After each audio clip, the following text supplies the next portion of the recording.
आज हम पढ़ेंगे संत शिरोमणि मीरा के बारे में। धरती वीर भक्ति और श्रृंगार की त्रिवेणी रही है। जिस समय राजस्थान में जाम्बोजी, दादू आदि संतों द्वारा धार्मिक समन्वय और समाज सुधार के प्रयास किए जा रहे थे, उसी समय राजस्थान में सगुण भक्ति रस की धारा प्रवाहित करने वाले संत शिरोमणि मीरा का नाम सर्वोपरि आता है। उस भक्त कवित्री का प्रामाणिक एवं क्रमबद्ध जीवन वृत्त ज्ञात नहीं हो सका, फलस्वरूप अनेक किंवदंतियों और भ्रांत धारणाओं को अनायासी पोषण मिला है। ऐसी स्थिति में अल्प मात्रा में ही उपलब्ध ऐतिहासिक सामग्री और अन्य अंतर साक्ष्यों व बही साक्ष्यों के आधार पर मीरा के जीवन और व्यक्तित्व की एक स्थूल रूपरेखा से ही हमें संतोष करना पड़ता है। दुर्भाग्य से मीरा के बारे में इतनी अधिक जानकारी हमें नहीं प्राप्त होती है। दुर्भाग्य की बात है कि जिस मीरा के नाम से भक्ति, श्रृंगार और माधुरी की त्रिवेणी का अविरल स्रोत दिखाई देता है तथा उस नाम के संबंध में भी अनेक क्लिष्ट कल्पनाएं करके भ्रांति उत्पन्न कर दी गई है। अनेक विद्वानों ने मीरा के नाम को अस्वाभाविक मानकर उसके लिए अनेक व्युत्पत्तियां ढूंढ निकाली है, लेकिन यह नाम कोई अस्वाभाविक नाम नहीं है। स्वयं मीरा ने अपनी रचनाओं के लिए अपने आप को मीरा ही कहा है।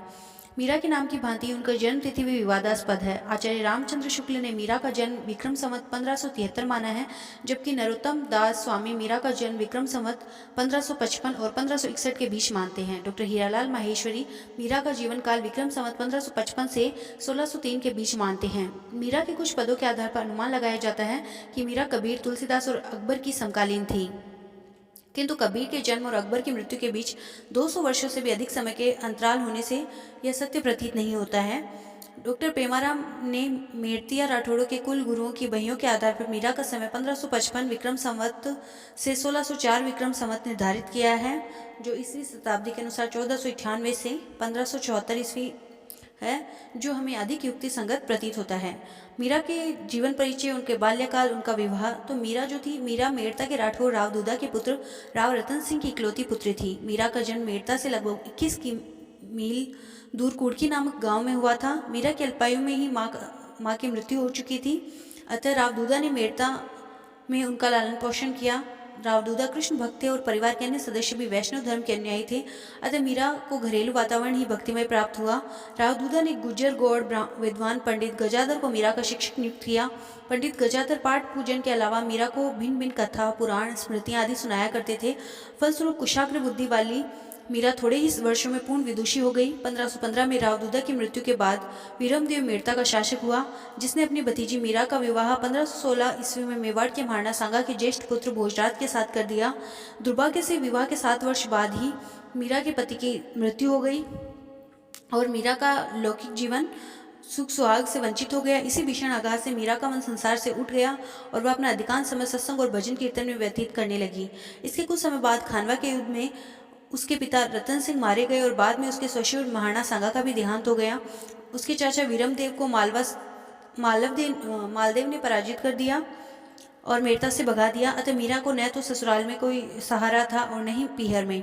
महाराणा सांगा की मृत्यु के बाद कुंवर रतन सिंह और बाद में विक्रमादित्य मेवाड़ के शासक बने। मीरा की वैष्णव धर्म के प्रति अगाध आस्था थी, तो रतन सिंह और विक्रमादित्य को शैव धर्म में श्रद्धा थी। रतन सिंह और विक्रमादित्य की पहलवानों और तमाशबीनों की संगति थी, तो मीरा की साधु संतों से धर्म चर्चा, इन प्रवृत्तियों का कोई मेल नहीं था। अतः मीरा को घोर यातनाएं दी गई, किंतु कृष्ण भक्ति में लीन मीरा इन यातनाओं को भी आराम चुपचाप सहती रही। किंतु जब उसे दी जाने वाली यातनाएं उसके भजन कीर्तन में बाधा उत्पन्न करने लगी, तब वह मेड़ता आ गई। किंतु इसी समय वीरमदेव को मालदेव से पराजित होकर मेड़ता छोड़ना पड़ा, तो मीरा वृंदावन चली गई। यहाँ के रूप गोस्वामी ने स्त्रियों का मुंह न देखने का प्रण ले रखा था। मीरा ने उनके प्रण को तुड़वाया। राणा की कुटिल चालों के कारण मीरा को वृंदावन छोड़कर द्वारिका जाना पड़ा। इसी बीच उनके चचेरे भाई जयमल राठौर ने पुनः मेड़ता अधिकृत कर लिया और मीरा को द्वारिका से बुलाना चाहा, लेकिन मीरा ने द्वारिका नहीं छोड़ा। कहा जाता है अंत में जयमल ने कुछ पुरोहितों को भेजा, तो मीरा ने द्वार पर ही धरना देकर बैठ गए। तब मीरा मंदिर में गई और एक भजन गाया, जिसका अर्थ है, हे प्रभु, मैं इस पुनीत धाम को कदापि नहीं त्याग सकती, यह मेरा प्रण है। साथ ही अनजाने में इन ब्राह्मणों की मृत्यु से ब्रह्म हत्या का दोष भी लगेगा, अतः ऐसे उपाय करो कि मैं अपने प्रण को भी निभा सकूं और ब्रह्म हत्या से भी बच सकूं। अतः ऐसा उपाय करो कि इन ब्राह्मणों को भी निराशा ना हो और मैं भी सुखपूर्वक वृंदावन में रह सकूं। इस भजन के गाते ही मीरा के प्राण पखेरु उड़ गए और द्वारकाधीश की प्रतिमा में विलीन हो गए। इस कहानी में कितना सत्य है ये तो कोई नहीं जानता, लेकिन अधिकांश साक्ष्यों से इस बात की पुष्टि होती कि मीरा का देहांत द्वारिका में ही हुआ था। अब मीरा की भक्ति भावना की बात करते हैं। मीरा में कृष्ण के प्रति भक्ति भावना का बीजारोपण बाल्यकाल से ही था। अधिकांश विद्वानों की मान्यता है कि बचपन में किसी साधु से मीरा को कृष्ण की मूर्ति मिली और विवाह के बाद वह मूर्ति वह अपने साथ चित्तौड़ ले गई। जयमल वंश प्रकाश में कहा गया है कि विवाह होने पर मीरा अपने विद्या गुरु पंडित गजाधर को भी अपने साथ चित्तौड़ ले गई थी। दुर्ग में मुरलीधर का मंदिर बनवाकर पूजा आदि का समस्त दायित्व पंडित गजाधर को सौंप दिया। इस कार्य के लिए गजाधर को मांडलवपुर में 2000 बीघा जमीन प्रदान की गई, जो बाद में उसके वंशजों के पास ही रही। चित्तौड़ में वह कृष्ण की पूजा अर्चना करती थी, किंतु विधवा होने के बाद उस पर विपत्तियों का पहाड़ टूट पड़ा, जिसके कारण उसके मन में वैराग्य उत्पन्न हो गया और उसका अधिकांश समय भगवत भक्ति और साधु संगति में बीतने लगा। मीरा का साधु संतों में बैठना तत्कालिक शासक विक्रमादित्य को पसंद नहीं था, अतः उसने मीरा को भक्ति मार्ग से विमुख कर महल की चार दीवारी में बंद करने हेतु अनेक कोशिशें की। जो मीरा के कष्ट बढ़े थे उनका लौकिक जीवन से मोह घटता गया और कृष्ण भक्ति के प्रति निष्ठा बढ़ती गई। चित्तौड़ के प्रतिकूल वातावरण को छोड़कर वह मेड़ता आ गई, कृष्ण भक्ति व साधु संतों की सेवा में लग गई। मीरा ने अपना शेष जीवन वृंदावन और द्वारिका में भक्त भजन कीर्तन और साधु संगति में बिताया।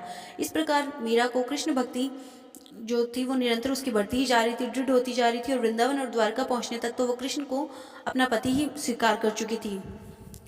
यदि मीरा के पदों का गहन अध्ययन किया जाए तो मीरा की आध्यात्मिक यात्रा 3 सोपानों में दिखाई देती है। पहला सोपान प्रारंभ में उसका कृष्ण के प्रति लालायित रहना होता है। जब वह व्यग्र होकर गा उठती है, मैं विरहिणी बैठी जागूं जग सोवेरे आली, तब मिलन के लिए दरस बिन दुखण लागे नैन। दूसरा सोपान वह है जब वह उसे कृष्ण भक्ति में उपलब्धियों की प्राप्ति हो जाती है और वह कहती है, पायो जी मैंने राम रतन धन पायो। मीरा के उद्गार प्रसन्नता के सूचक और प्रसन्नता में वह पुनः कहती है, साजन म्हारे घरे आयो हो, जुगा जुगती जोवता विरहणी पिए पायो है।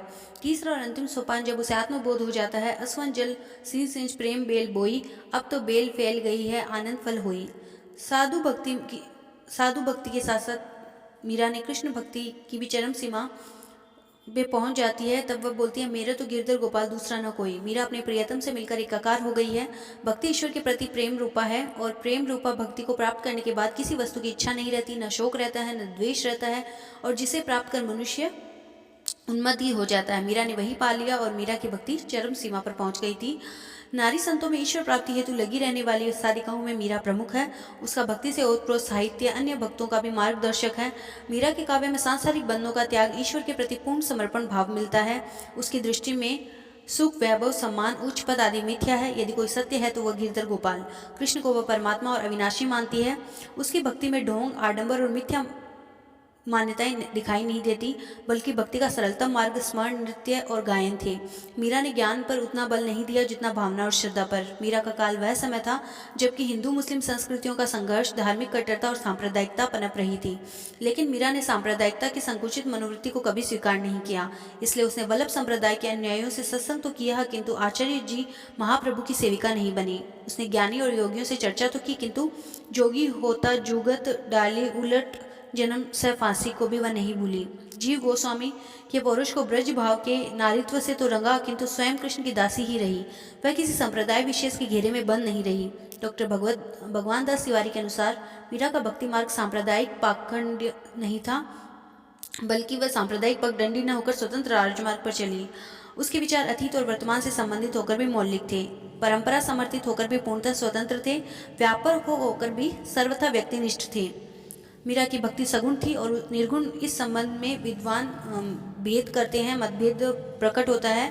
कुछ विद्वानों ने तो यहाँ तक कह दिया कि मीरा योग अथवा नाम पंथ से प्रभावित थी, लेकिन मीरा के आराध्य के स्वरूप के विषय में कोई भ्रांति नहीं होनी चाहिए। मीरा का संपूर्ण प्रेम और भक्ति सगुण लीलाधारी कृष्ण के प्रति निवेदित हुआ है, जिसका गिरधर नाम सर्वाधिक उसे प्रिय था। वे ही उसके गिरधर गोपाल थे, एकमात्र आराध्य देव। कुछ विद्वानों ने प्रश्न उठाया, जैसे राम शब्द भक्तों और संतों के संदर्भ में सगुण और निर्गुण दोनों का ही वाचक है, वैसे क्या मीरा का गिरधर भी निर्गुण ब्रह्म वाचक नहीं हो सकता? किंतु मीरा ने अपने अनेक पदों में उसी सगुण साकार श्री कृष्ण को अपना आराध्य देव स्वीकार किया है तथा अपने आराध्य के सगुण स्वरूप का ही वर्णन अनेकों बार किया है। जैसे बसो मेरे नैनन में नंदलाल, मोहिनी मूर्ति सांवली सूरती, नैना बने विशाल, अधर सुधारस मुरली गश्ती उर्वैजंती माल। अतः मीरा के सगुण भक्ति में हमें कोई संदेह नहीं होना चाहिए। जहाँ कभी भी मीरा अपने गिरधर के लिए निर्गुण ब्रह्मचारी ब्रह्मवाणी उपाधियों का प्रयोग किया है, वहाँ उसके साथ उसने कृष्ण के सगुण रूप का भी वर्णन किया है। जोगी या जोगिया भी वस्तुतः प्रियतम का ही वाचक है। अतः इन शब्दों को लेकर मीरा का नाथ पंथ या नाथ संप्रदाय से संबंध जोड़ना भी निरर्थक है। सगुण उपासना का क्षेत्र अधिक व्यापक और विस्तृत होता है, अतः कुछ सगुण भक्तों ने अपने आराध्य के गुणगान के लिए उसे विशुद्ध निर्गुण रूप भी दिया है, किंतु एकांगी निर्गुण उपासना में सगुण के लिए कोई स्थान नहीं होता। ऐसी स्थिति में यदि मीरा ने भजमन चरण कमल अविनाशी कहकर निर्गुण ब्रह्मवाची अविनाशी शब्द का प्रयोग किया है, तब भी उसके सगुण उपासना पर कोई आंच नहीं आती, क्योंकि इसके साथ ही चरण कमल शब्दों का प्रयोग किया है, जिसमें सगुण कृष्ण की निर्मल छवि ही मुस्कुराती है। मीरा के समय सामंतवादी व्यवस्था अपने पूर्ण उत्कर्ष पर थी, जिसमें परंपरागत आचार विचारों, रूढ़ियों, जाति भेद और वर्ग भेद का महत्व था।